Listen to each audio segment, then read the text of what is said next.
Praise to the lord. ఈరోజు దేవుడు మనకిచ్చినటువంటి వాగ్దానం ఏంటంటే యెహెజ్కేలు గ్రంథము 36వ అధ్యాయము 29వ వచనం. మీకు కరువు రానియక ధాన్యమునకు ఆజ్ఞ ఇచ్చి అభివృద్ధి పరదును. ఆమేన్. అసలు కరువు ఎందుకు వస్తుంది? కరువు రావటానికి గల కారణం ఏంటి అంటే పంటలు సరిగా పండనప్పుడు కరువు సమీపిస్తుంది. అయితే ఆ పంటలు పండకపోవటానికి 2 కారణాలు ఉంటాయి. మొదటిది వర్షము, రెండవది ఆ పంట పండించేటటువంటి భూమి. భూమి అనేది ఇప్పుడున్న పరిస్థితులకి చాలా కలుషితం అవుతా ఉంది.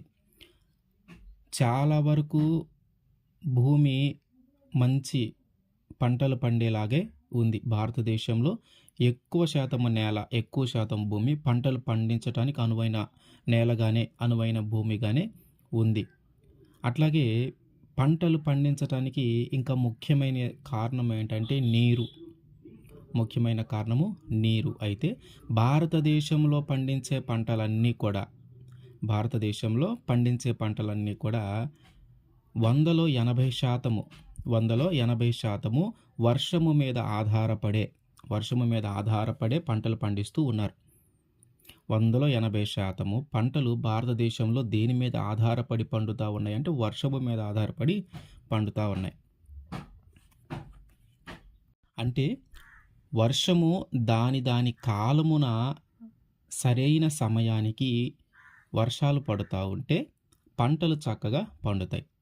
అంటే తొలకరి వాన అని, కడవరి వాన అని, ఇట్లా ఆ పంటలు వేయటానికి ముందు, పంటలు వేసినాక ఇట్లా వానలు కొంత సమయాల్లో పడతా ఉండాలి.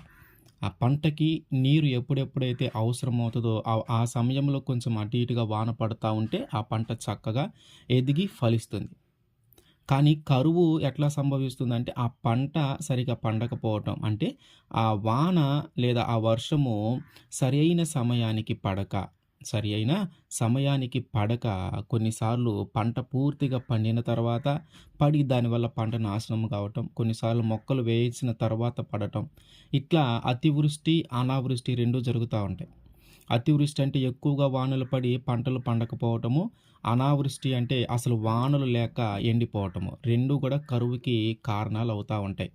ఈ 2 కూడా కరువుకి కారణాలు అవుతూ ఉంటాయి, అతివృష్టి అనావృష్టి. అంటే ఈ కరువు సంభవించటానికి కారణం ఏంటంటే మొట్టమొదటిగా వర్షమే. కాబట్టి వర్షము చక్కగా కురవాల, ఏ సమయంలో అవసరమో ఆ సమయంలో కురవాల.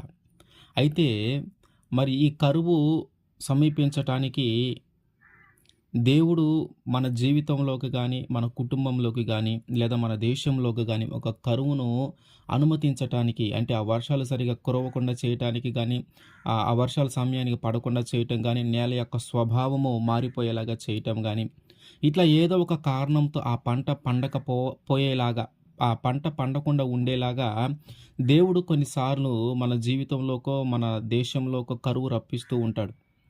అంటే దేవుని ఆజ్ఞ ద్వారానే ఆ వర్షము కానీ, ఆ నేల స్వభావము కానీ దేవుని చిత్తంలో ఉంటాయి. ఆయన వర్షము పడమంటే పడుతుంది, ఆగమంటే ఆగుతుంది. నేల యొక్క స్వభావాన్ని కూడా ఆయన మార్చగలిగిన దేవుడు. అంటే ఆయన కరువు రప్పించాలన్న ఆయనే, ఆ కరువు రాకుండా చేయాలన్న ఆయనే. మరి ఆ కరువు కూడా ఆయన ఆధీనంలో ఉంది కాబట్టి మరి ఆయన ఎందుకు మన జీవితంలోకి కానీ, లేదా మన దేశంలోనికి కానీ, మన కుటుంబంలోకి కానీ కరువు అనే దానిని అనుమతిస్తూ ఉన్నాడు? దానికి కారణం ఏంటి? పంట పండపోవటానికి కారణం వర్షము. ఆ వర్షము ఎవరి చేతిలో ఉంది అంటే దేవుని చేతిలో ఉంది. దేవుడు వర్షం పడమంటే పడుతుంది, ఆగమంటే ఆగుతుంది. అంతా దేవుని చిత్తంలోనే ఉంది. మరి అప్పుడు కరువు ఎందుకు వస్తుంది? దేవుడు ఎందుకు అనుమతిస్తూ ఉన్నాడు? ఈ వర్షాలు సరిగా పడకుండా, ఈ భూమి నేల యొక్క స్వభావం సరిగా లేకుండా ఉండేలాగా దేవుడు ఎందుకు చేస్తూ ఉన్నాడు? దానికి కారణం ఏంటి? ఈ కరువు అనేది మన కుటుంబంలోనికి, మన జీవితంలోకి, మన దేశంలోకి సమీపించడానికి గల కారణం ఏంటి? ఎందుకు దేవుడు అనుమతిస్తూ ఉన్నాడు ఈ కరువుని మన జీవితంలోకి? లేవికాండము 26వ అధ్యాయము 21వ వచనం. మీరు నా మాట విననొల్లక నాకు విరోధముగా నడిచిన ఎడల నేను మీ పాపములను బట్టి మరి 7 మిమ్మును బాధించెదను. తర్వాత 26-20. మీ బలము ఉడిగిపోవును, మీ భూమి ఫలింపకుండును, మీ దేశ వృక్షములు ఫలములియ్యకుండా ఉండును. ఏంటి కారణం? ఎందుకు దేవుడు ఆ సరి అయిన సమయానికి వర్షాన్ని కురిపించకుండా, ఆ నేల యొక్క స్వభావాలను మార్చకుండా, మన జీవితంలోనికి గానీ, మన కుటుంబంలోనికి గానీ, మన దేశంలోనికి గానీ కరువును ఎందుకు అనుమతిస్తూ ఉన్నాడంటే, ఆయన మాట విననొల్లక ఆయనకి విరోధముగా మనము నడుస్తూ ఉన్నాం. మనము చేసిన పాపాన్ని బట్టి ఆయన కరువును మన జీవితంలోనికి, మన కుటుంబంలోనికి, మన దేశంలోనికి, మనము నివసించే ప్రాంతంలోనికి అనుమతిస్తూ ఉన్నాడు. ఎందుకు కరువు సమీపిస్తుంది అంటే కారణం ఒక్కటే. మనము చేసిన పాపమును బట్టి. ఆయన మాట విననొల్లక, ఆయన మీద తిరుగుబాటు చేస్తూ, ఆయనకి వ్యతిరేకంగా జీవిస్తూ, ఆయనకి ఇష్టం లేని ప్రజలుగా మనమందరము జీవిస్తూ ఉన్నాము కాబట్టి, మనమందరము చేసిన పాపమును బట్టి, మనయందరము చేసిన దోషాన్ని బట్టి, ఆ పాపము, ఆ దోషము మన జీవితంలోకి కరువు రావటానికి కారణమవుతుంది. ఆ పాపము, ఆ దోషము మన ప్రాంతములోనికి కరువు రావటానికి కారణమవుతుంది. మనము చేసేటటువంటి పాపము, మనము చేసేటటువంటి దోషము మన యొక్క దేశములోనికి కరువు రావటానికి కారణమవుతూ ఉంది. ఏ ఒక్కళ్ళో ఇద్దరో చేసిన పాపం గాదు. అందరూ చేస్తున్నటువంటి పాపమును బట్టే, అందరూ చేస్తున్నటువంటి పాపమును బట్టే మన దేశంలోనికి కరువు సమీపిస్తూ ఉంది. దేవుడు అదే చెప్తా ఉన్నాడు. మీరు నా మాట వినట్లేదు. నాకు విరోధంగా జీవిస్తా ఉన్నారు. ఇదిగో మీరు ఎప్పుడైతే నాకు వ్యతిరేకంగా ఉన్నారో, మీరు ఎప్పుడైతే నా మీద తిరుగుబాటు చేస్తా ఉన్నారో, మీరు ఎట్లాగైతే నాకు ఇష్టం లేకుండా మీ పాపపు జీవితాన్ని మీరు జీవిస్తా ఉన్నారో, కాబట్టి ఆ పాపాన్ని బట్టి, మీరు జీవిస్తూ ఉన్న జీవితాన్ని బట్టి, మీరు చేస్తున్న ఆలోచనలను బట్టి, మీరు చూస్తున్న తలంపులను బట్టి, మీరు చూస్తున్న చూపును బట్టి, మీరు చేస్తున్న తలంపులను బట్టి మన మీదకి అంటే మన దేశము మీదకి మనందరము చేసినవి ఇవన్నీ మనమందరము చేసినవి, వీటన్నిటిని బట్టి మన దేశము మీదకి కరువు సమీపిస్తూ ఉంది. మన దేశము మీదకి కరువు సమీపిస్తూ ఉంది. ద్వితీయోపదేశకాండము 28వ అధ్యాయము 47, 48 వచనాలు. నీకు సర్వసమృద్ధి కలిగియుండియు నీవు సంతోషముతోనూ హృదయ ఆనందముతోనూ నీ దేవుడైన యెహోవాకు నీవు దాసుడువు కాలేదు గనుక ఆకలి దప్పులతోనూ వస్త్రహీనతతోనూ అన్ని లోపములతోనూ యెహోవా నీ మీదికి రప్పించు నీ శత్రువులకు దాసుడవగుదువు. ఇక్కడ శత్రువు ఎవరంటే కరువే. ఏంటంట, మనకి సమృద్ధి కలిగి ఉంది, మనము కలిమిలోనే ఉన్నాం, మనకి ఏ బాధ లేదు, అంతా మంచిగానే ఉంది. మనం తినటానికి తిండి, కట్టుకోవటానికి బట్టలు, ఉండటానికి నివాసము అన్నీ దొరుకుతూ ఉన్నాయి. ఒక హృందాతనమైన ఉన్నతమైన జీవితాన్ని మనము జీవిస్తూ ఉన్నాము. కానీ వాటన్నిటిని బట్టంట మనము ఆయనకి దాసులుగా ఉండట్లేదంట. అంటే ఆయన పిల్లలుగా మనము ఉండట్లేదు, ఆయన సన్నిధిలో మనము ఉండట్లేదు. ఏం చెప్తా ఉన్నాడు? నీకు సర్వసమృద్ధి కలిగి ఉంది. సర్వసమృద్ధి అంటే అన్ని విషయములలో నీకు వృద్ధి కలిగి ఉంది. అన్ని విషయంలో నీకు నీ యొక్క అవసరాలు తీర్చుకోవడానికి ఏమేమైతే కావాలో అవన్నీ సమృద్ధిగా నీవు కలిగి ఉన్నావు. అవన్నీ నీవు సమృద్ధిగానే కలిగి ఉన్నావు. కానీ నీ పూర్ణ మనసుతో, పూర్ణ ఆత్మతో నీవు నన్ను ఆరాధించట్లేదు. నీ మనస్సును వేరే వేరే వాటి వైపు తీసుకొని వెళ్తా ఉన్నావు కానీ నీ ఆలోచనలు కానీ, నీ తలంపులు కానీ, నీ మనస్సును కానీ నా మీదకి తీసుకొని రావట్లేదు. నీవు నా సన్నిధిలో ఉండటానికి ఇష్టపడట్లేదు. నీవు నా ఇంటిలో ఉండటానికి ఇష్టపడట్లేదు. నీవు నా మందిరంలో ఉండటానికి ఇష్టపడట్లేదు. నీవు నాతో సమయాన్ని గడపటానికి ఇష్టపడట్లేదు. నీవు నాకు ప్రార్థన చేయటానికి ఇష్టపడట్లేదు. ఎందుకంటే నీకు సర్వము అసమృద్ధి కలిగి ఉంది కాబట్టి, అన్ని విషయంలో నీవు వృద్ధిగా కలిగి ఉన్నావు కాబట్టి, నీకు కలిగిన ధనాన్ని బట్టి, నీకు కలిగిన ఆస్తిని బట్టి, నీకు కలిగిన పొలాన్ని బట్టి, నీకు కలిగిన ఉద్యోగాన్ని బట్టి, నీకు కలిగిన అధికారాన్ని బట్టి, నీవు చేస్తున్నటువంటి వ్యాపారాన్ని బట్టి, వీటన్నిటిలో నీకు సమృద్ధి దేవుడు కలుగజేసి ఉన్నాడు కాబట్టి, వాటన్నిటిని బట్టి మనము ఆయనకి దూరం అవుతానే ఉన్నామంట. మనము ఆయనకు దూరం అవుతానే ఉన్నాం. ఇదంతా కలిగింది దేవుని వల్లే కదా, ఇదంతా కలిగింది దేవుని చిత్తమే కదా, దేవుని కృపే కదా. ఆయన కృపే లేకపోతే నా జీవితంలోకి ఇవన్నీ ఎందుకు వస్తాయి అని మనం ఆలోచించకుండా ఏ కాడికి ఆయన నుంచి దూరంగా వెళ్ళిపోతూ ఉన్నాం. ఆయన మీద వ్యతిరేకంగా మనం ఉంటా ఉన్నాం. ఆయన మీద తిరుగుబాటు చేస్తూ ఉన్నాం. ఆ దేవుడిది ఏముందిలే అని మనము చాలా ఈజీగా మాట్లాడేస్తూ ఉన్నాం. దేవుడే లేకపోతే మన జీవితంలో ఇవన్నీ జరిగేయి కాదు. నీకు సర్వ సమృద్ధి కలిగి ఉందంటే, అన్నిట్లో ఉన్నతమైన స్థితిలో నువ్వు ఉన్నావంటే, ఒక గొప్ప అధికారిగా నువ్వు ఉండగలిగావంటే, ఒక మంచి ఉద్యోగాన్ని నువ్వు సాధించగలిగావంటే, అది కేవలము దేవుని కృపే. మనం అనుకుంటా ఉంటాం మన తెలివితో, మన జ్ఞానంతో మనం కష్టపడి సంపాదించుకున్నామని. నువ్వెంత కష్టపడినా నీకెంత తెలివున్నా, నీకెంత జ్ఞానమున్నా, ఆయన నీ జీవితంలోకి దాన్ని అనుమతించందే నువ్వు దాన్ని సాధించలేవు. ఆయన నీ జీవితంలోకి దాన్ని అనుమతించందే నువ్వు సాధించలేవు. కాబట్టి మనకి సమృద్ధి కలిగి ఉన్నాము కాబట్టి మనం దిగులు పడవలసిన పని లేదు. రేపటి గురించి మనము చింతించాల్సిన అవసరం లేదు. మనము పని చేసినా చేయకపోయినా మనకి తింటే తరగనంత ఆస్తి ఉంది అని మనము సంతోషిస్తా ఉన్నాం, ఆనందపడతా ఉన్నాము గానీ, ఆయన సన్నిధికి రావటానికి మాత్రం మనం ఇష్టపడట్లేదు. ఆయన దాసులుగా మనం పిలవబడటానికి, ఆయన శిష్యులుగా పిలవబడటానికి, ఆయన కుమారులుగా మనం పిలవబడటానికి మనము ఇష్టపడట్లేదు. ఆయన మందిరంలో ఉండటానికి, ఆయన ఇంటిలో ఉండటానికి, ఆయన సన్నిధిలో ఉండటానికి, ఆయనతో పాటు సమయాన్ని గడపటానికి మనము ఇష్టపడట్లేదు. అందుకనే ఏం జరుగుతా ఉందంటే, ఆకలి దప్పులు కలుగుతా ఉన్నాయి, వస్త్రహీనత కలుగుతా ఉంది, అన్ని లోపములు మనలో ఉంటా ఉన్నాయి. వీటన్నిటిని బట్టి కరువు అనే శత్రువుకు మనము అప్పగించబడతా ఉన్నాం. వస్త్రహీనత కలుగుతా ఉంది, ఆకలి దప్పులు కలుగుతా ఉన్నాయి, లోపములతో ఉంటా ఉన్నాం. సరి అయిన జ్ఞానము, సరి అయిన ఆలోచన అన్నీ మన యొక్క అవసరాలన్నిటిని తీర్చుకోవటానికి మన దగ్గర సరి అయిన సమృద్ధి లేక మనము ఈ కరువు అనే ఒక శత్రువుకు అప్పగించబడతా ఉన్నాం. కారణం ఏంటంటే 2 విషయాలు. ఒకటి, మనం పాపం చేస్తా ఉన్నాం.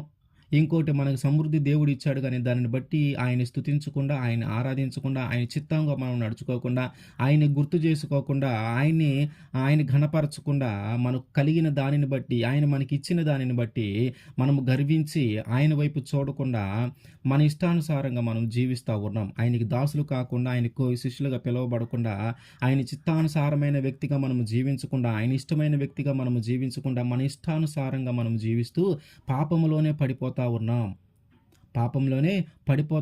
అందుకనే దేవుడు చెప్తా ఉన్నాడు, నీకు కరువు ఎందుకు వస్తుందయ్యా, నీకు వస్త్రహీనత ఎందుకు వస్తుందయ్యా, నీకు ఆహారము దొరకక ఎందుకు ఇబ్బంది పడతా ఉన్నావు, నువ్వు నివసించడానికి ఎందుకు ఇబ్బంది పడతా ఉన్నావు అంటే కేవలం కారణం ఏంటంటే నువ్వు చేసినటువంటి పాపమే, నీ కుటుంబము చేసినటువంటి దోషమే.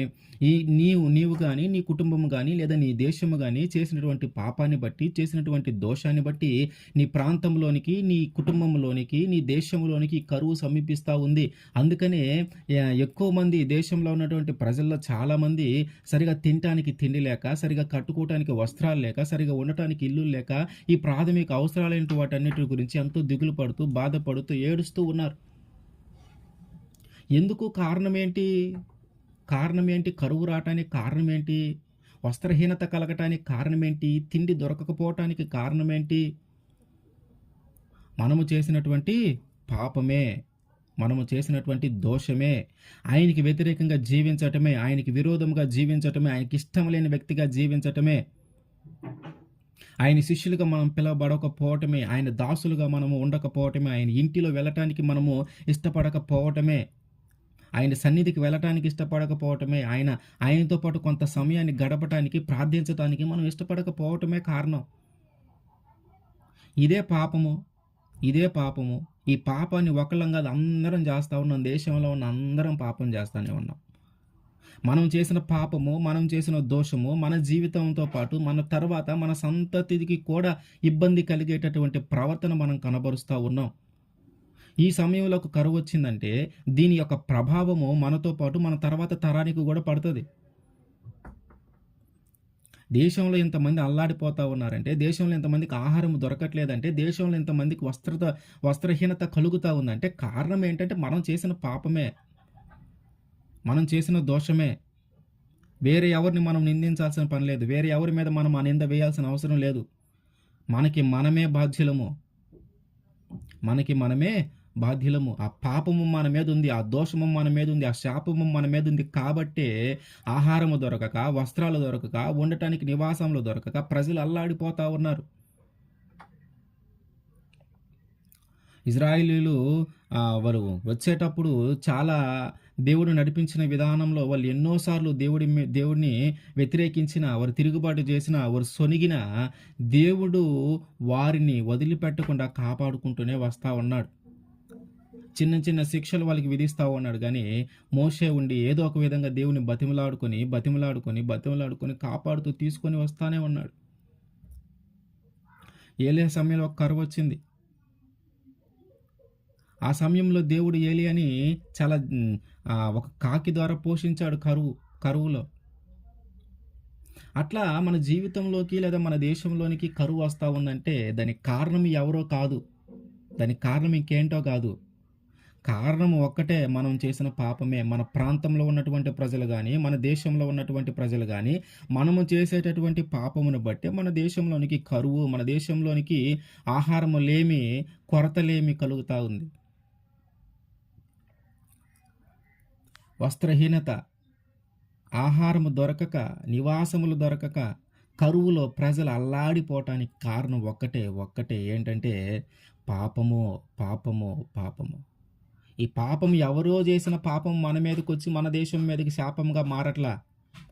ఎవరో దేశంలో చేసిన వాళ్ళు చేసినటువంటి పాపము మన దేశంలో కరువు రావటానికి కారణం కావట్లా. మనము చేసినటువంటి పాపమే మన దేశంలో, మన ప్రాంతంలో, మనము నివసిస్తున్నటువంటి మన చుట్టుపక్కల ఉన్నటువంటి ప్రజలు, మనమందరము కలిసి చేసినటువంటి పాపమే ఇప్పుడు దేశంలో కరువు రావటానికి, దేశంలో వస్త్రహీనత రావటానికి, ఆహారం దొరకకపోవటానికి, నివాసాలు ఉండటానికి లేకుండా పోవటానికి కారణము మన దేశంలో మనం అందరము చేసినటువంటి పాపమే. ఒక్కరో ఇద్దరో చేసిన పాపం కాదు.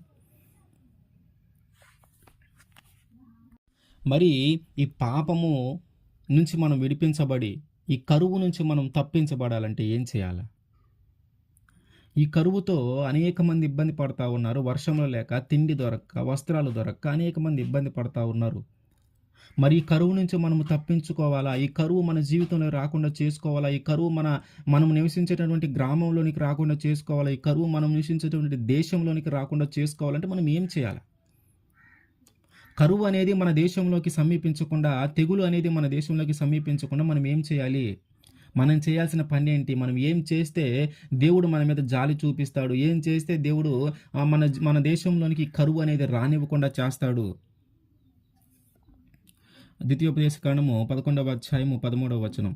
కాబట్టి మీ పూర్ణ హృదయముతోనూ మీ పూర్ణ ఆత్మతోనూ మీ దేవుడైన యెహోవాను ప్రేమించి ఆయనను సేవింపవలెనని నేడు నేను నీకిచ్చు ఆజ్ఞలను మీరు జాగ్రత్తగా వినిన ఎడల. 14 మీ దేశమునకు వర్షమును అనగా తొలకరి వానను, కడవరి వానను దాని కాలమును కురిపించేదను. అందువలన నీవు ధాన్యమును, నీ ద్రాక్షారసమును, నీ నూనెను కూర్చుకొందువు. ఎప్పుడంట ఈ కరువు రాకుండా దేవుడు చేసేది? కరువు రావటానికి కారణం చూసాం. ఏంటి? మనం చేసిన పాపము, మనం చేసిన దోషము, మనము సమృద్ధిగా కలిగి ఉన్నామని, దేవుడు మనకిచ్చినటువంటి కలిమిని బట్టి, దేవుడు మనకిచ్చినటువంటి ఉన్నతమైన స్థితిని బట్టి, దేవుడు మనకి కలిగించినటువంటి సర్వ సమృద్ధిని బట్టి మనము ఆయన్ని స్తుతించకుండా, ఆయన్ని ఆరాధించకుండా, ఆయన్ని ఘనపరచకుండా, ఆ కలిగిన స్థితిని బట్టి, ఆ ఉన్నతమైన స్థితిని బట్టి మనము దేవునికి వ్యతిరేకంగా, దేవుడి మీద తిరుగుబాటు చేస్తూ, దేవుడే లేడు అన్న విధంగా మనము జీవిస్తూ, ఆయనకి ఇష్టమైన వ్యక్తిగా మనము జీవించకుండా, ఆయన దాసుడిగా మనము జీవించకుండా, ఆయన శిష్యుడిగా మనము జీవించకుండా మనం ఉన్నాము. కాబట్టి కరువు అనేది మన దేశంలోనికి సమీపిస్తూ ఉంది, మన కుటుంబంలోనికి సమీపిస్తూ ఉంది. అయితే ఇప్పుడు దేవుడు ఏమంటున్నాడు? ఆ కరువు అనేది నీ జీవితంలో నుంచి పోవాలన్నా, నీ కుటుంబంలో నుంచి పోవాలన్నా, నీ గ్రామంలో నుంచి పోవాలన్నా, నీ దేశంలో నుంచి పోవాలన్నా, ఇదిగో నువ్వు చేయవలసిన పని ఒకటి ఉంది. అదేంటంటే నీ పూర్ణ హృదయంతో, నీ పూర్ణ ఆత్మతో నీ దేవుడైన యెహోవాను ప్రేమించి ఆయనని సేవింపవలెను. ఏంటంటే ఆయన్ని పూజించాల. ఆయనే దేవుడు, ఆయన తప్ప వేరొక దేవుడు లేడు. ఆయనే నిజమైన దేవుడు. ఆయనే యేసుక్రీస్తు వారు. కాబట్టి మనము చేయాల్సింది ఏంటంటే ఆయన్ని ప్రేమించాలంట, ఆయన్ని సేవించాలంట, ఆయన్ని పూజించాలంట, ఆయన్ని గణపరచాలంట, ఆయన్ని ఆరాధించాలంట. కాబట్టి మనకున్నటువంటి కరువు నుంచి మనం బయటపడాలంటే, మనం ఎవరి మీద ఆధారపడాలంటే, మనము యేసుక్రీస్తు వారి మీద ఆధారపడాల. మన దేశంలోనికి కరువు రాకుండా, మన ప్రాంతంలోనికి కరువు రాకుండా, మన జీవితంలోనికి కరువు రాకుండా, మనము తప్పించుకునే మార్గం ఏంటయ్యా అంటే, ఇదిగో ఆయన్ని సేవించాలా, ఆయన్ని పూజించాలా, ఆయనే నిజమైన దేవుడని మనం ఒప్పుకొని, ఆయనకిష్టమైన వ్యక్తిగా ఆయనకి ఇష్టమైన వ్యక్తిగా మనం జీవించాలి. ఆయన చిత్తానుసారంగా మనం జీవించాలి. మనం ఎలా జీవించాలి, ఎలా జీవించకూడదనే విషయాలు ఆల్రెడీ మనకి తెలియజేసి ఉన్నాడు కాబట్టి, ఆయన ఆజ్ఞల అనుసారంగా మనము జీవిస్తా ఉండాల. ఎప్పుడైతే నువ్వు దేవునికి ఇష్టమైన వ్యక్తిగా నువ్వు జీవిస్తావో, ఎప్పుడైతే దేవునికి నచ్చే వ్యక్తిగా నువ్వు జీవిస్తావో, ఎప్పుడైతే దేవుని చిత్తానుసారంగా నువ్వు జీవిస్తావో, ఎప్పుడైతే దేవుని శిష్యుడిగా నువ్వు అనబడతావో, ఎప్పుడైతే దేవుని దాసుడిగా నువ్వు అనబడతావో, ఎప్పుడైతే ఆయన సన్నిధిలో ఉండటానికి నువ్వు ఇష్టపడతావో, ఎప్పుడైతే ఆయనతో సమయం గడపటానికి నువ్వు ఇష్టపడతావో, ఎప్పుడైతే నువ్వు ప్రార్థన చేయటానికి ఇష్టపడతా ఉంటావో, అప్పుడు ఆయన నీ మీదకి గానీ, నీ కుటుంబం మీదకి గానీ, నీ దేశము మీదకి గానీ, నివసించే ప్రాంతం మీదకి గానీ కరువు రానివ్వకుండా ఆయన కాపాడతాడంట. ఎలా కాపాడతాడు? ఎలా కాపాడతాడంటే ఇదిగో తొలకరి వాన, కడవరి వాన దాని సమయమును కురిసేలాగా ఆయన చేస్తాడంట. పంట వేసేటప్పుడు దానికి అవసరమైనటువంటి నీరు ఏ ఏ సమయాలలో అవసరమవుతుందో ఆ సమయాలలో దేవుడు చక్కగా వానను కురిపించి ఆ పంట సమృద్ధికి ఎదగటానికి సహాయం చేస్తాడు. పంటకి ఎప్పుడైతే నీరు అవసరం అవుతుందో అప్పుడు వాన పడేలాగా దేవుడు చేస్తాడంట. అందుకని తొలకరి వాన, కడవరి వాన. తొలకరి వాన ఎప్పుడొస్తే ఉపయోగము పంటకి అప్పుడే కురిపిస్తాడు. కడవరి వాన ఎప్పుడొస్తే పంటకు ఉపయోగం అప్పుడే కురిపిస్తాడు. తొలకరి వాన లేటుగా వచ్చినా, కడవరి వాన ముందుగా వచ్చినా రెండిట్లో నష్టమే. పంట ఎదిగి రాదు, చేతికి రాదు పంట. దానివల్ల కూడా కరువు సమీపిస్తుంది. కాబట్టి వర్షం పడటం ముఖ్యమే. కాకపోతే సరి అయిన సమయానికి పడాలి. సరి అయిన సమయానికి పడాలి. ఏ సమయంలో అవసరమో ఆ సమయంలోనే పడాలి వర్షం. దానికి ముందు పడినా లేదా పడవలసిన సమయం కంటే లేటుగా వర్షం పడినా కూడా అది పంట యొక్క నష్టానికే దారి తీస్తుంది కానీ పంట యొక్క వృద్ధికి దారి తీయదు. మరి ఇది ఎవరి చేతిలో ఉందంటే ఇది దేవుని చేతిలోనే ఉంది. వర్షమును ఆపగలిగిన దేవుడు, వర్షాన్ని కురిపించగలిగిన దేవుడు ఆయనే. వర్షాన్ని ఆపగలిగిన దేవుడు, వర్షాన్ని కురిపించగలిగిన దేవుడు ఆయనే. కాబట్టి మన జీవితంలోకి కరువు రాకుండా ఉండాలంటే పంటలు సమృద్ధిగా పండాలా? పంటలు సమృద్ధిగా పండాలంటే దానికి అవసరమైనటువంటి ఆ వర్షము సమయానికి కురవాలి. ఎందుకు వర్షమేనా ఇంక వేరే దారి లేదా అంటే, సాధారణంగా భూగర్భ జలాలు ఉన్నాయి కానీ వాటి ద్వారా జరిగే పంట ఉత్పత్తి కంటే కూడా భారతదేశంలో వర్షముల మీద ఆధారపడి పంట పండించేది ఎక్కువ. భారతదేశంలో వర్షము మీద ఆధారపడి పంట పండించేది ఎక్కువ. భారతదేశం పంట అంతా కూడా వర్షాధారమైన పంటే. ఒక 100లో 80% వరకు వర్షము మీద ఆధారపడి పంటలు పండిస్తూ ఉన్నారు భారతదేశంలో. అయితే ఆ వాన అనేదే ముఖ్యమైనది. అది ముందు ఆ సమయానికి తొలకరి వాన కురిసే సమయానికే కురవాల. ఏ సమయంలో అయితే అవసరం అవుతుందో ఆ సమయంలోనే కురాలి. అది తొందరగా అది ముందుగా వాన పడినా లేదా ఆ సమయానికి మించి తర్వాత వాన పడిన రెండు కూడా పంట ఎదగటానికి ఉపయోగపడవు. కడవరి వాన కూడా అంతే. అది ముందుగా పడితే ఆ పంట అంతా నాశనం అవుతుంది. పడవలసిన సమయానికి పడకపోతే ఆ పంట సరిగా వృద్ధి చెందదు. కాబట్టి ఆ పంట మంచిగా పండాలంటే వర్షము సమయానికి పడాలి. ఆ వర్షము సమయానికి పడనిచ్చేది ఎవరంటే యేసుక్రీస్తు వారే. వర్షాన్ని సమయానికి పడనిచ్చేది ఎవరంటే యేసుక్రీస్తు వారే. అదంతా కూడా ప్రకృతి అంతా కూడా ఆయన ఆధీనంలో ఉంది. కాబట్టి మనము మన జీవితంలోకి కానీ, మన కుటుంబంలోనికి కానీ, మనం నివసించే ప్రాంతంలోనికి కానీ, మనం నివసించేటటువంటి దేశంలోనికి కానీ దేవుడు కరువు రానివ్వకుండా ఎప్పుడు చేస్తాడంటే ఆయన్ని ప్రేమించినప్పుడు, ఆయన్ని సేవించినప్పుడు, ఆయన ఆరాధించినప్పుడు, ఆయన ఘనపరిచినప్పుడు, ఈయనే నిజమైన దేవుడు, ఈయన తప్ప వేరొక దేవుడు లేడని మనము నమ్మినప్పుడు ఆయన మనకి ఎప్పటికీ కూడా కరువు రాకుండా చేస్తూ ఉంటాడు. ఆయన మన జీవితంలోకి కరువు అనేది రాకుండా చేస్తూ ఉంటాడు. 1 కొరింథీ 3:17 కాబట్టి వృద్ధి కలుగజేయు దేవునిలోనే గాని నాటువానిలోనైనను నీళ్లు పోయేవానిలోనైనను ఏమీ లేదు. మనము బాగా కష్టపడి నాటి దానికి నీళ్లు పోస్తూ ఉంటాం. అది ఫలించేదాకా ఎదురు చూస్తూ ఉంటాం. అయితే దేవుడు ఏమంటున్నాడంటే, నాటేవాడిలో ఏమి లేదు, నీరు కట్టేవాడిలో ఏం లేదు గానీ, వృద్ధి చేసేది, ఫలింపజేసేది, పంట పండించేలాగా చేసేదంట దేవుడేనంట. పంట పండించేలాగా, ఫలించేలాగా చేసేది దేవుడే. నువ్వు ఎదురు చూడటమే. నువ్వు ఎదురు చూడటమే. ఆయన కార్యాలు జరిగిస్తాడు. ఆయన కార్యాలను మనము చూడటం కోసము మనం వేచి ఉండాల్సిందే.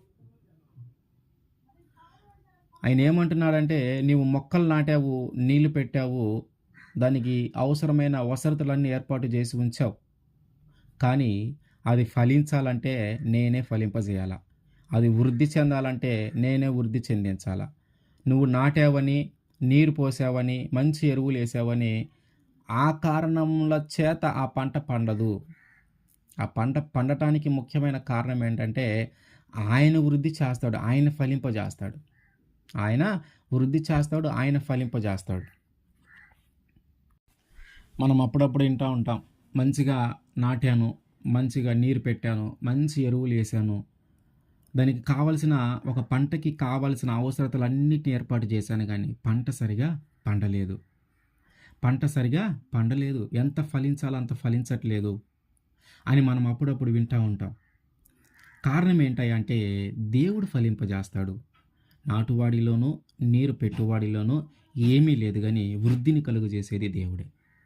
పంటని అభివృద్ధి చేసేది దేవుడే. పంటను ఫలింపజేసేది దేవుడే. ఆయన చేతిలో ఉంది సమస్తము.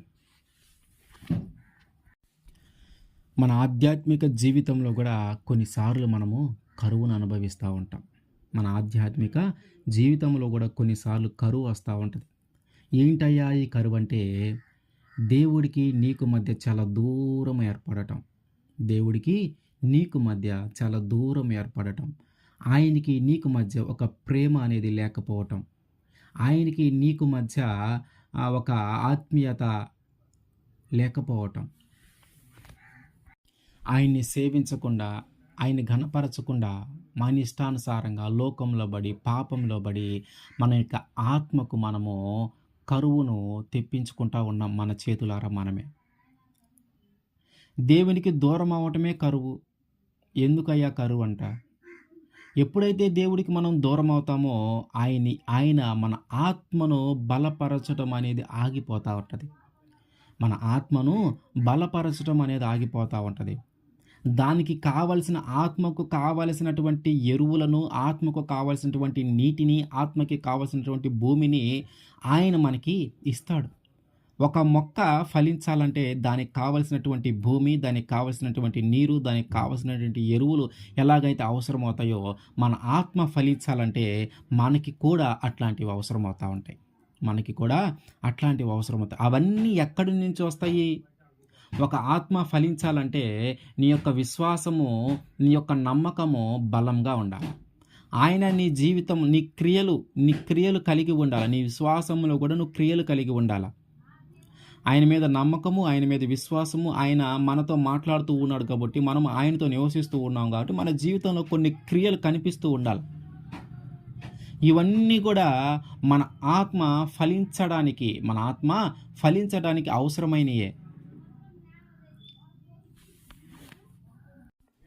వాక్యము అనే విత్తనాన్ని దేవుడు మన హృదయంలో నాటినప్పుడు, వాక్యం అనే విత్తనాన్ని దేవుడు మన హృదయంలో నాటినప్పుడు, అది ఫలించటానికి అవసరమైనవి అన్నీ దేవుడే కలుగజేస్తాడు. అది ఫలించడానికి అవసరమన్నీ దేవుడే కలుగజేస్తాడు. ఆయన మనకు ఒక మార్గాన్ని చూపిస్తాడు. ఇదిగో నువ్వు ఇట్లా జీవించు, నువ్వు ఇట్లా మాట్లాడు, నువ్వు ఇట్లా మాట్లాడవద్దు, నువ్వు ఇట్లాంటి చూపు కలిగి ఉండు, ఇట్లాంటి చూపు కలిగి ఉండొద్దు, ఇట్లాంటి ప్రవర్తన కలిగి ఉండు, ఇట్లాంటి ప్రవర్తన కలిగి ఉండొద్దు, ఇట్లాంటి విశ్వాసాన్ని కలిగి ఉండు, ఇట్లాంటి అవిశ్వాసాన్ని కలిగి ఉండొద్దు అని ఆయన మనకి మన హృదయంలో నాటబడినటువంటి ఆ వాక్యం అనే విత్తనము బలపరచడానికి, అది ఎదిగి ఫలించడానికి అవసరమైన దారులు, అవసరమైన వసతులన్నీ ఆయన ఏర్పాటు చేసుకుంటూ వస్తూ ఉంటాడు. అయితే మనము ఆయన ఏదైతే చెప్తా ఉన్నాడో దాని ప్రకారము మనం నడుచుకుంటూ వెళ్ళాలి. ఆయన ఏదైతే చెప్తా ఉన్నాడో దాని ప్రకారము మనము నడుచుకుంటూ వెళ్ళాలి. ఏదైతే చూపిస్తూ ఉన్నాడో దాని ప్రకారం మనం చేస్తూ వెళ్ళాలి. మనము ఆయన చెప్పినది ఏదైనా చేయకుండా ఉన్నా, ఆయన చూపించినది ఏదైనా మర్చిపోతూ ఉంటే ఆ మొక్క లోపల ఫలించదు. అది అభివృద్ధి చెందదు. హృదయంలో నాటబడినటువంటి ఆ వాక్యం అనే విత్తనము అభివృద్ధి చెందాలంటే ఆయనే, ఆయన తప్ప అది అభివృద్ధి చెందే అవకాశము లేదు. మరి ఎలా అభివృద్ధి చేస్తాడయ్యా అంటే, ఆయన నీకు చెప్తా ఉంటాడు. ఇదిగో నువ్వు ఇది చెయ్యి, ఇది చెయ్యొద్దు. ఇదిగో ఇట్లా ఉండు, ఇట్లా ఉండొద్దు. ఇదిగో ఇట్లా మాట్లాడు, ఇట్లా మాట్లాడొద్దు. ఇట్లాంటి చూపు కలిగి ఉండు, ఇట్లాంటి చూపు కలిగి ఉండొద్దు. నీ ప్రవర్తన ఇట్లా ఉండాలి, నీ ప్రవర్తన ఇట్లా ఉండకూడదు. నువ్వు ఇట్లా ప్రార్థన చెయ్యి, నువ్వు విశ్వాసం ఉంచు, నువ్వు నమ్మకం ఉంచు. నేనే నిజమైన దేవుడినని నీవు నమ్ము.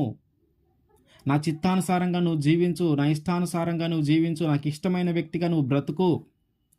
సువార్తను ప్రకటించే వ్యక్తిగా, సువార్తను విస్తరించే వ్యక్తిగా నువ్వు జీవించు. నీ ఆత్మ ఫలించాలంటే నా చిత్తానుసారంగా ఎప్పుడైతే నువ్వు నడుస్తావో, నాకిష్టమైన వ్యక్తిగా నువ్వు ఎప్పుడైతే నడుస్తావో, నా మార్గాలలో నువ్వు ఎప్పుడైతే నడుస్తావో, నా ఆజ్ఞలను నువ్వు ఎప్పుడైతే పాటిస్తావో, నీ హృదయంలో నాటబడినటువంటి ఆ వాక్యం అనే విత్తనము ఎదిగి ఫలిస్తుంది. ఎదిగి ఫలిస్తుంది. ఎప్పుడైతే ఆత్మ ఫలిస్తూ ఉంటుందో అప్పుడు మన జీవితంలోకి కరువు అనేది, మన ఆత్మకు సంబంధించిన కరువు అనేది రాదు. ఆ ఆత్మకు సంబంధించిన కరువు ఎప్పుడు ఏర్పడుతుంది? ఆయనకి మనకి దూరము పెరిగినప్పుడు. ఆయనకి మనకి దూరము పెరిగినప్పుడు. ఆయనకి మనకి మధ్య మనము దూరము పెంచుకోకుండా ఎల్లప్పుడూ ఆయనతో సమయం గడపటానికి, ఎల్లప్పుడూ ఆయనకి ప్రార్థించటానికి, ఎల్లప్పుడూ ఆయనతో ఉండటానికి, ఆయన మందిరంలో ఉండటానికి, ఆయన ఇంటిలో ఉండటానికి, ఆయన కుమారులుగా మనం పిలుచబడటానికి, ఆయన యొక్క శిష్యులుగా మనము ఉంచబడటానికి, ఆయన యొక్క దాసులుగా మనం ఎంచబడటానికి మనం ఎల్లప్పుడూ ఆయనకి అందుబాటులోనే ఉండాలి. ఎల్లప్పుడూ దానికి అందుబాటులో అప్పుడే మన హృదయంలో నాటబడినటువంటి ఆ వాక్యం అనే విత్తనము ఫలించి అభివృద్ధి చెందుతూ ఉంటుంది. ఎప్పుడైతే నీ హృదయంలో ఒక వాక్యము విత్తనముగా నాటబడిందో దాని యొక్క ఫలింపు ఎట్లా ఉంటుంది? దాని యొక్క ఫలింపు ఎట్లా ఉంటుంది?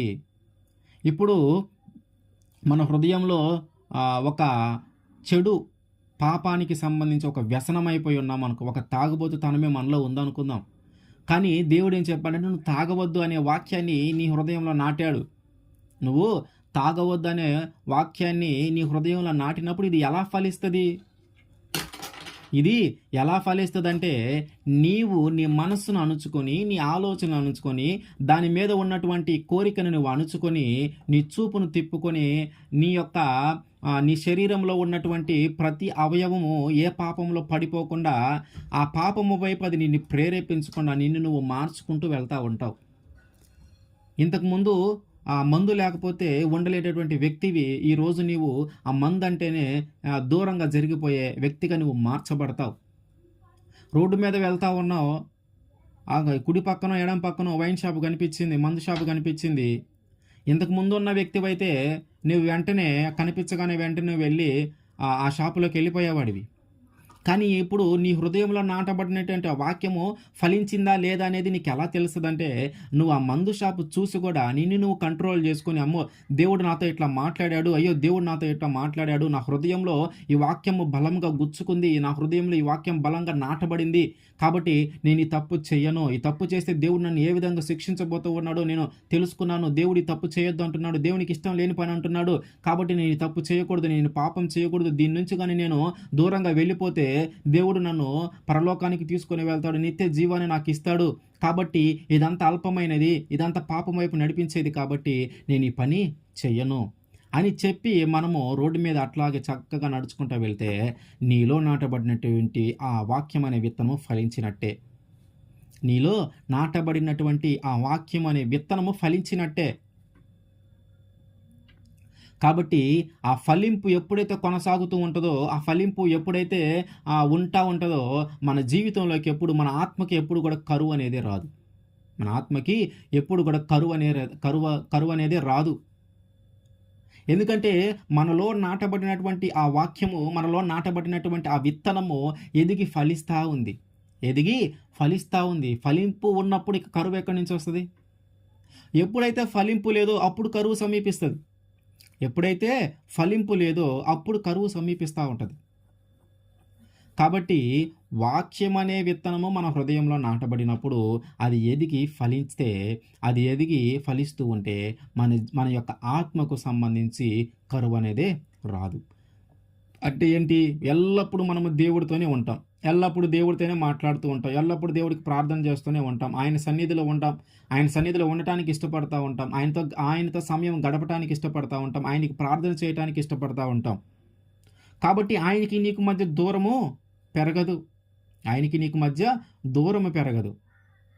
కాబట్టి అప్పుడు మన జీవితంలో కరువనేదే రాదు. కాబట్టి మన ఆత్మీయ జీవితం ఎలా వర్ధిల్లుతుంది? మన ఆత్మీయ జీవితం ఎలా ఫలిస్తుందంటే, మన హృదయంలో నాటబడినటువంటి ఆ వాక్యం అనే విత్తనము ఫలింపజేయాల. దాన్ని అభివృద్ధి చెందించాల. దానిని అభివృద్ధి చెందించి దాన్ని ఫలింపజేయటమే మన జీవితం, మన ఆత్మకు సంబంధించి కరువు రాని పరిస్థితి. మరి ఇది చేయగలిగింది ఎవరంటే యేసుక్రీస్తు వారే. నీ ఆత్మను ఫలింపజేయాలన్నా, నీ హృదయంలో నాటబడిన వాక్యము అభివృద్ధి చెందించి దాన్ని ఫలింపజేయాలన్నా ఆయనే మార్గము. కాబట్టి ఆయన మనల్ని ఏ విధంగా నడుచుకోమంటున్నాడో ఆ విధంగా మనం నడుచుకుంటూ వెళ్తే సరిపోతది. నువ్వు ప్రత్యేకంగా ఏం చేయాల్సిన పనిలే. ఆయన ఎలా నడవమంటున్నాడు, ఎలా జీవించమంటున్నాడు, ఎలా మాట్లాడమంటున్నాడు, ఎలా చూడమంటున్నాడు, ఎట్లాంటి ప్రవర్తన నువ్వు కలిగి ఉండాలంటున్నాడు. ఇది పాటిస్తే చాలు. ఆయన ఏ మార్గం అయితే చూపిస్తూ ఉన్నాడో ఆ మార్గంలో నడిస్తే చాలు నువ్వు. నీలో నాటబడినటువంటి ఆ విత్తనము ఫలిస్తది. నీలో నాటబడినటువంటి ఆ విత్తనము అభివృద్ధి చెందుతుంది. కాబట్టి మన జీవితంలోకి గానీ, మన గ్రామంలోనికి గానీ, మన దేశంలోనికి గానీ కరువు రావటానికి కారణం ఏంటంటే మనము చేసిన పాపము, మనము చేసిన దోషము. దేవుడు సర్వసమృద్ధి మనకు కలిగజేసిన తర్వాత అది తిని, తాగి, సంతోషించి మనము దేవుని మర్చిపోతా ఉన్నాం. ఆయన్ని లెక్క చేయట్లేదు, ఆయన్ని పట్టించుకోవట్లేదు, ఆయన్ని స్తుతించట్లేదు, ఆయన్ని ఘనపరచట్లేదు. దేవుడే మనకు గుర్తు రాని పరిస్థితులు, అంత ఉన్నతమైన స్థితిలో మనం ఉన్నాం. వాటన్నిటిని బట్టే దేవుడు మన జీవితానికి కరువు అనే దానిని అనుమతిస్తూ ఉన్నాడు. అయితే దాని నుంచి మనం తప్పించుకునే మార్గం కూడా దేవుడు తెలియజేస్తూ ఉన్నాడు. ఏంటయ్యా కరువు నుంచి తప్పించుకునే మార్గము? మన జీవితంలో కానీ, మన కుటుంబంలో కానీ, మన గ్రామంలో కానీ, మన దేశంలో కానీ, మనం నివసించే ప్రాంతం ఏదైనా కానీ అందులోకి కరువు సమీపించకుండా ఉండాలంటే అక్కడ ఉన్నటువంటి ప్రజలందరూ కూడా ఆయన్ని ప్రేమించాలి, ఆయన్ని సేవించాలి, ఆయన్ని స్తుతించాలి, ఆయన ఆరాధించాలి. ఆయన మీదే మనం ఆధారపడాలా. కరువు నుంచి తప్పించగలిగిన దేవుడు ఆయనే. కరువు నుంచి విడిపించగలిగిన దేవుడు ఆయనే. కరువు అనేది మన దేశం మీదకి రాకుండా కాపాడగలిగిన దేవుడు ఆయనే. కాబట్టి వాటన్నిటి నుంచి మనం విడిపించబడటానికి ఆయన్ని ప్రేమించు, ఆయన్ని ఆరాధిస్తూ, ఆయన్ని సేవిస్తూ మనం ఉండాలి. అట్లాగే అప్పుడు ఏం చేస్తాడు దేవుడు? ఏ పంట పండటానికి ఏదైతే అవసరమవుతుందో ఆ వాన సరి అయిన సమయానికి ఆయన కురిపించి పంట ఫలించేలాగా చేస్తాడు. అట్లాగే మన ఆత్మీయ జీవితంలో కూడా కరువు అనేది సమీపించకుండా మనము జాగ్రత్త పడాలా. ఆయనకి నీకు మధ్య దూరము ఏర్పడకూడదు. ఆయనకి నీకు మధ్య దూరము ఏర్పడితే అదే కరువుగా మనము భావించాలి. కాబట్టి ఆయనకి మనకు దూరం ఏర్పడకూడదు అంటే మన జీవితం, మన ఆత్మకు సంబంధించి కరువు అనేది మన జీవితంలోకి సమీపించకూడదు అంటే మనం ఎల్లప్పుడూ ఆయనతో ఉండటానికి ఇష్టపడుతూ ఉండాలి. మనం ఎల్లప్పుడూ ఆయన సన్నిధిలో ఉండాలి, ఆయనకి ప్రార్థన చేస్తూ ఉండాలి, ఆయనతో సమయం గడుపుతూ ఉండాలా. ఆయన్ని స్తుతించాలా, ఆయన ఆరాధించాలా, ఆయన ఘనపరచాలా, ఆయన ఇష్టమైన వ్యక్తిగా నువ్వు జీవించాలా, ఆయన చిత్తానుసారంగా నువ్వు జీవించాలా. ఆయన ఏదైతే చేయమంటున్నాడో నిన్ను ఆ పని నువ్వు చేసుకుంటూ వెళ్ళాలా. నీ హృదయంలో నాటబడినటువంటి వాక్యము అనే విత్తనం అది ఫలింపజేయాలంటే ఆ వాక్యము నీకు ఏదైతే తెలియజేస్తా ఉందో, దేవుడు ఏదైతే ఒక మాట నీతో మాట్లాడుతూ ఉన్నాడో దాని ప్రకారము నువ్వు నడుచుకుంటా వెళ్ళినప్పుడు, దాన్ని నువ్వు నెరవేరుస్తూ ఉన్నప్పుడు, దాని ప్రకారం నువ్వు జీవిస్తూ ఉన్నప్పుడు, దాని ప్రకారం నీ ప్రవర్తన మార్చుకుంటూ ఉన్నప్పుడు ఆటోమేటిక్గా నీలో నాటబడినటువంటి విత్తనము అభివృద్ధి చెంది ఫలించినట్టే. నీలో నాటబడినటువంటి విత్తనము అభివృద్ధి చెంది ఫలించినట్టే. ఎప్పుడు? ఆ నాటబడిన వాక్యాన్ని బట్టి, ఆ నాటబడిన విత్తనాన్ని బట్టి నువ్వు ప్రవర్తించినప్పుడు, దాని ప్రకారం నువ్వు నడుచుకున్నప్పుడు, నీలో నాటబడినటువంటి విత్తనము, నీలో నాటబడినటువంటి వాక్యము అభివృద్ధి చెంది ఫలించినట్టే. అప్పుడు మన జీవితంలోనికి కరువు అనేది సమీపించదు. మన ఆత్మకు సంబంధించి మన జీవితంలోకి కరువు అనేది సమీపించదు. అది ఎప్పుడు ఫలిస్తూనే ఉండాలి. కాబట్టి దేవుడు ఏమంటున్నాడంటే నీకు కరువు రానియక నీ ధాన్యానికి నేను ఆజ్ఞనిచ్చి వాటన్నిటిని నేను అభివృద్ధి పరుస్తాను. కానీ నీవు నన్ను ప్రేమించాలా, నీవు నన్ను సేవించాలా, నీవు నన్ను ఆరాధించాలా. కాబట్టి మన జీవితంలోనికి కానీ, మనము నివసించే ప్రాంతంలో కానీ, మనం నివసించే దేశంలో కానీ, మన యొక్క ఆత్మకు కానీ కరువు రాకుండా ఉండాలంటే మనము ఆయన మీదే ఆధారపడాలా. ఆయనే మనల్ని కరువు నుంచి తప్పించగలిగిన దేవుడు ఆయనే. ఆమేన్.